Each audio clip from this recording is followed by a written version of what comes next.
যে পরিবারে ভাই ভালো সে পরিবারের বোনও ভালো। কিরে বোন কই গেলি, তাড়াতাড়ি বের হ। বোন রেডি হয়ে বের হয়েছে। বোন রেডি হয়েছে কিন্তু ভাই প্রচণ্ড রাগ। কিরে এভাবে তাকায় আছো কেন ভাই? আমি তো ড্রেস পরে রেডি হয়ে গেছি, তুমি এমন ভাবে তাকায় আছো কেন? তোমার ওড়না কই? আরে ভাই এটা তো নতুন ফ্যাশন, এইভাবেই পরতে হয় জামা।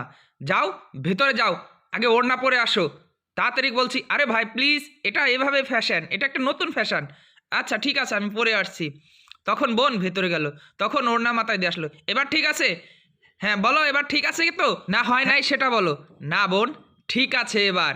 শোনো, তুমি যদি 10,000 টাকার ড্রেসের সাথে যদি 1 টাকার একটা ওড়না পরো, সেই ওড়নাটার দামও প্রায় 10,000 টাকার সমান হয়ে যায়। ঠিক তেমনি ঠিক তুমি যদি আদব লেহাজভাবে চলাফেরা করো, তোমার মান সম্মান তো বাড়বেই, সেই সাথে তোমার ভাইয়ের মান সম্মান, তোমার পরিবারের মান সম্মান বাড়বে। ঠিক আছে বোন, এবার চলো। ওট ওট ওট ওট ওট, বান্দর কোথাকার। সত্যি ভাইয়ের শাসনে বাবার পরিবারও সুখী, স্বামীর পরিবারও সুখী। ভিডিওটা এতটুকু ভালো লাগলে শেয়ার করে দিবেন।